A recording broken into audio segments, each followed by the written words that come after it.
ಒಮ್ಮಿಂದೊಮ್ಮೆ ದೀರ್ಘವಾದ ಸಾಧನೆಯಿಂದ ಮಗನ ಬಯಸೇನು ಕರೆ ಕೇಳಿ ಓಡೋಡಿ ಬಂದಿದ್ದೇನೆ. ಕರೆದಯ ತಾಯಿ,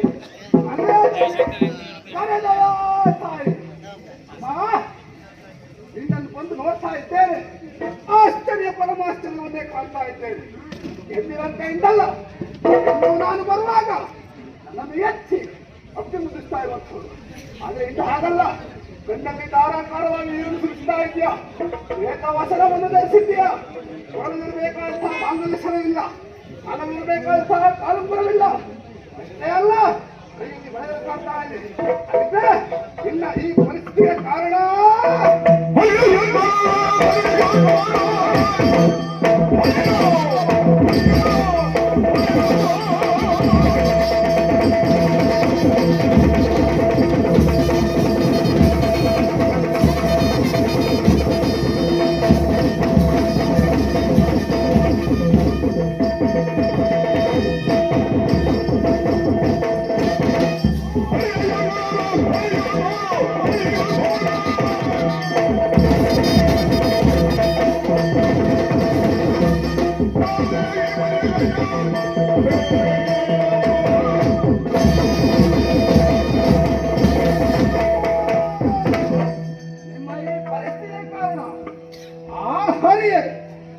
ಶಂಕರನೇ ಇಲ್ಲ, ಆ ಸರಸಿ ಜೋತುವನೆ ಇಲ್ಲ, ನಮ್ಮ ಬದ್ಧವೈಭವನ ಆ ದೇವತೆಗಳೇ, ಯಾರಿಂದ ಏನಾಯ್ತು ಹೇಳಮ್ಮ.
ಪ್ರತಿನಿತ್ಯ ನೀನು ಬಂದಾಗ ನಿನ್ನ ತಲೆಯನ್ನು ನೇವರಿಸಿ ನೆತ್ತಿಯನ್ನು ಆಕ್ರಮಿಸಿ ಮುತ್ತನಿತ್ತಳು ನಿನ್ನ ತಾಯಿ.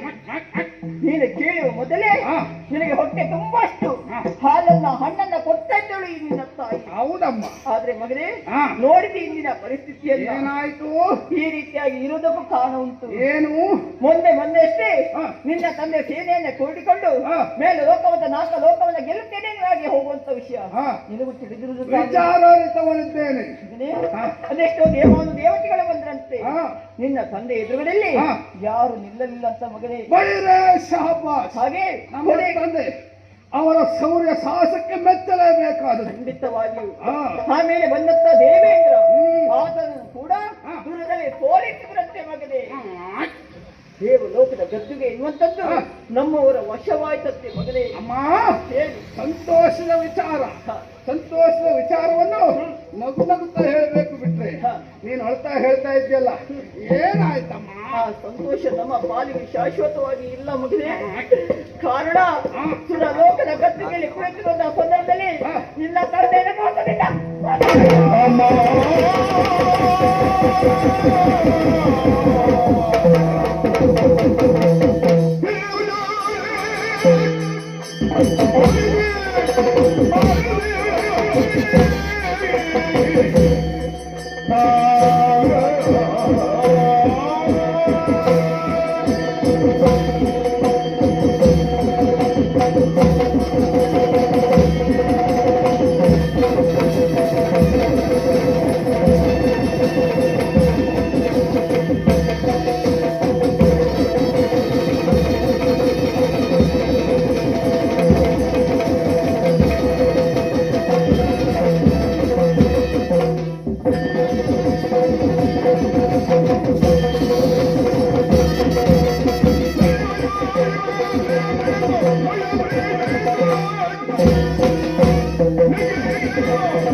ಎಂತಹ ವಾಕ್ಯವನ್ನು ಆಡ್ತಾ ಇದ್ದೆ ತಾಯಿ, ಎಂತಹ ವಾಕ್ಯವನ್ನು ಆಡ್ತಾ ಇದ್ಯಾ.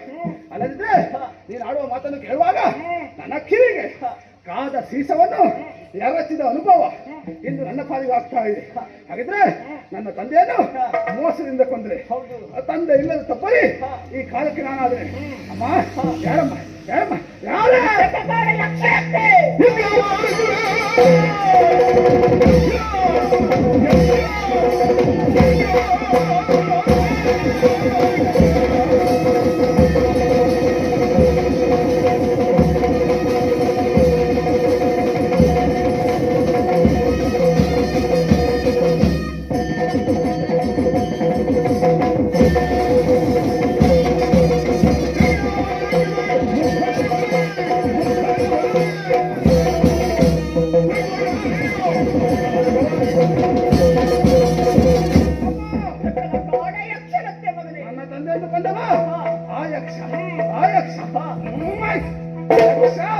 ನನ್ನ ಪಾಲಿಗೆ ನಿರ್ಲಕ್ಷ್ಯ. ಯಕ್ಷನ ಪಕ್ಷವನ್ನು ಅಂತೂ ಪ್ರತ್ಯಕ್ಷ ಆ ಶಂಭುವೆ ಬಂದ್ರು ನಾನು ಹೆದರುವುದಿಲ್ಲ. ಕೊಡಿ ನನಗಪ್ಪಣೆ.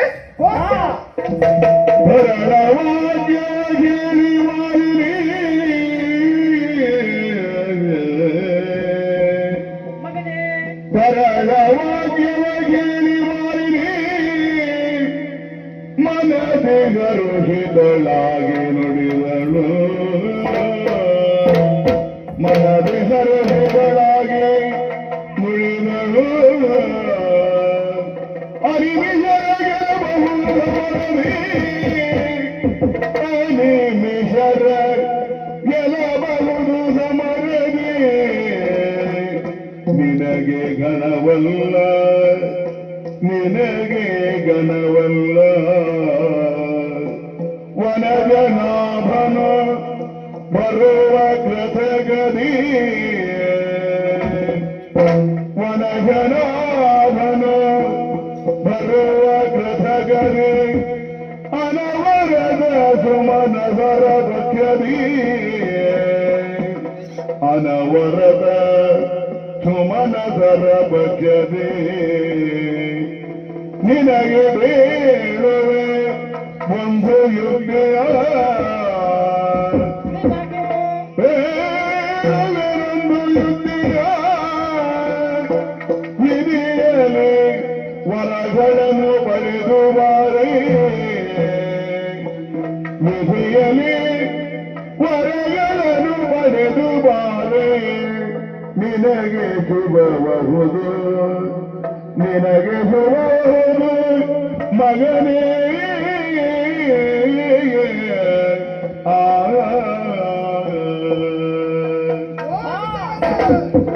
ಮಗನೇ ವೈಶ, ನಿನ್ನ ಮಾತನ್ನ ಕೇಳಿ ಮನಸ್ಸಿಗೆ ಬಹಳಷ್ಟು ಸಂತೋಷವಾಯಿತು. ಹಾ. ಹುಟ್ಟಿದ್ರೆ ನಿನ್ನಂತ ಮಗ ಹುಟ್ಟಬೇಕು ಹೇಳಿದೆಯಲ್ಲ. ಅಮ್ಮ ನಾನು ಹೋಗ್ತೇನೆ, ಹಾ. ಆ ದೇವಿನ ನನ್ನ ಬಗ್ಗ ಬಳಿಸ್ತೇನೆ, ಹೌದು. ಗುರುರಾತ್ರದ ಗದ್ದುಗಳನ್ನು ನಾನು ವಶಪಡಿಸಿಕೊಳ್ತೇನೆ ಎನ್ನುವ ಹಾಗೆ ಹಾ. ಆ ಶಕ್ತಿ ಸಾಮರ್ಥ್ಯ ನಿಂದಲೂ ಉಂಟು ಮಗನೇ. ಆದ್ರೆ ಹಾ. ಅಲ್ಲಿಗೆ ಮುಗಿತದ ಹೇಳು? ಏನಮ್ಮ? ಖಂಡಿತವಾಗಿ ಇಲ್ಲ. ಹಾ. ಸೋತಂತ ದೇವೇಂದ್ರ ಹಾ. ನೇರವಾಗಿ ಹೋಗದೆಲ್ಲಿಗೆ? ಎಲ್ಲಿಗೆ? ಆ ಶ್ರೀಹರಿದ್ದಲ್ಲಿಗೆ. ಆ ಕಪ್ಪು ಮೈಯ ಆ ಕರಿಯ ಹಾ. ಅವನನ್ನು ನೋಡಿ ಅವನಿಗೆ ನಮ್ಮನ್ನು ನೋಡಿದ್ರೆ ಆಗುದಿಲ್ಲ. ಹೌದು. ಅಂತದ್ರಲ್ಲಿ ಹಾ. ಹೋಗಿ ಆತನಲ್ಲಿ ದೂರನ್ನು ಕೊಡ್ತಾನೆ. ಹಾ. ಆ ಸಮಯದಲ್ಲಿ ಹಾ. ಸುರರ ಪಕ್ಷವನ ಅಂತ ಶ್ರೀಹರಿ ಬರ್ತಾನೆ. ಹೌದಾ? ಆತನನ್ನ ಗೆಲ್ಲಬೇಕು ಅಂತಾದ್ರೆ ಹಾ. ಹೀಗೆ ಅಲ್ಲ, ಮತ್ತೇನ್ ಮಾಡ್ಬೇಕು? ನೇರವಾಗಿ ಕನ್ನಡವನ್ನು ಸೇರಬೇಕು. ಹಾ. ವಿಧಿಯ ಕುರಿತು ತಪಸ್ಸನ್ನು ಆಚರಿಸಬೇಕು. ಹಾ. ಒಲಿತಾನೆ ಭಕ್ತಿಗೆ ಒಲಿತಾನಾದರೆ ಕೇಳುವರವನ್ನ ಯಾವ ರೀತಿ? ದೊರೆಯ ಯೋನಿಜರಿಂದ ನನ್ನ ಪಾಲಿಗೆ ಮರಣವೇ ಬರಬಾರ್ದು ಎನ್ನುವ ಹಾಗೆ ಹಾ. ವರವನ್ನ ಪಡೆದುಕೊಂಡು ಬಂದೆ ಅಂತಾದ್ರೆ ಹಾ. 3 ಲೋಕ ನಮ್ಮ ಕೈಯ ಮುಷ್ಟಿಯಲ್ಲಿ ಇರ್ತದೆ. ಅಮ್ಮ, ಸರಿಯಾದಂತಹ ಸಮಯಕ್ಕೆ ಹಾ. ಸರಿಯಾದ ಸಲಹೆಯನ್ನೇ ಕೊಟ್ಟಿದ್ದೀಯ. ಹೌದು. ಅಲ್ಲದಿದ್ರೆ ಹಾ. ಒಲ್ಲವರು ಹೇಳ್ತಾರೆ, ಏನು? ಮನೆಯ ಮೊದಲ ಪಾಠಶಾಲೆ, ಹಾ. ಜನನಿ ತಾಳೆ ಮೊದಲ ಗುರು, ಜನನಿಯಿಂದ ಪಾಠ ಕಲಿತ ಜನರು ಧನ್ಯರು. ಹಾ. ಹಾಗಿದ್ರೆ ನೀನು ಈ ರೀತಿಯಾಗಿ ಉಪದೇಶವನ್ನು ಮಾಡ್ತಾ ಇದ್ದೀಯ. ಹೌದು. ಈ ಹಿಂದೆ ಒಮ್ಮೆ ನೀನು ಹಾ. ಕಾಂತಾರದವರೆಗಾಗಿ ಹೋದಂತ ಆ ಕಾಲದಲ್ಲಿ ಹಾ. ಹಾ. ಈಗ ಮತ್ತೆ ಹಾ. ಕಾಂತಾರಕ್ಕೆ ಹೋಗ್ಬೇಕೆನ್ನುವುದಾಗಿ ಹೇಳ್ತಾ ಇದ್ದೆ. 2ನೇ ಬಾರಿ ನೀನು ಹೋಗ್ಬೇಕು.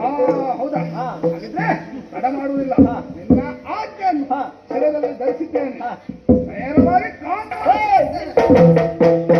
ಹೋಗುದೆಯಾ? ಸ್ವಲ್ಪ ಆ ಕಡೆ ನೋಡು. ಯಾಕಮ್ಮ? ಕೆಲವರು ಕಣ್ಣೀರನ್ನು ಸುರಿಸ್ತಾ ಇದ್ದಾರೆ, ಹೌದು. ಕೆಲವೊಬ್ಬರು ಕಣ್ಣೀರನ್ನು ಬರೆಸಿಕೊಳ್ತಾ ಇದ್ದಾರೆ. ಹಾ. ಇದಕ್ಕೆ ಕಾರಣ ಏನು? ಏನಮ್ಮ? ಕಣ್ಣೀರನ್ನು ಸುರಿಸುವುದಕ್ಕೆ ಕಾರಣ ಹಾ. ಆಳುವಂತ ಅಧಿಕಾರಿಯನ್ನು ನಾವು ಕಳೆದುಕೊಂಡಿದ್ದೇವೆ. ಮುಂದೆ ಆದ ನಮಗೆ ಗತಿ ಎನ್ನುವಾಗ ಯೋಚನೆ ಮಾಡ್ತಾ ಹೌದಾ? ಇದ್ದಾರೆ. ಕೆಲವೊಬ್ಬರು ಕಣ್ಣೀರನ್ನು ಒರೆಸಿಕೊಳ್ತಾ ಇದ್ದಾರೆ. ಯಾಕೆ? ಯಾಕೆ? ತಂದೆಯ ಸ್ಥಾನದಲ್ಲಿ ಮಗ ನಮ್ಮನ್ನು ಸಲ್ಲುತ್ತಾನೆ ಎನ್ನುವ ಭರವಸೆಯ ಮೇಲೆ ಓಹೋ. ಕಣ್ಣೀರನ್ನು ಒರೆಸಿಕೊಳ್ತಾ ಇದ್ದಾರೆ. ಹೌದಾ?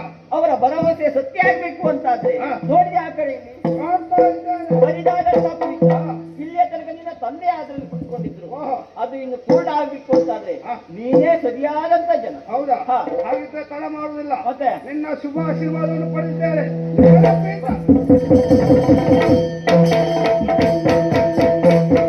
ಮಗನೇ ಮಹೇಶ, ಅಮ್ಮ. ಪಟ್ಟ ಏರಿದ ಮೇಲೆ ಹಾ. ಮುದ್ರೆ ಹುಡುಗರನ್ನು ತೊಡಿಸಿದ್ದೇನೆ. ಹಾ. ಇದು ಪಟ್ಟದ ಕತ್ತಿಯನ್ನು ಕೊಡ್ತಾ ಇದ್ದೇನೆ. ಹಾ. ಮಗನೇ, ಮಗನೇ.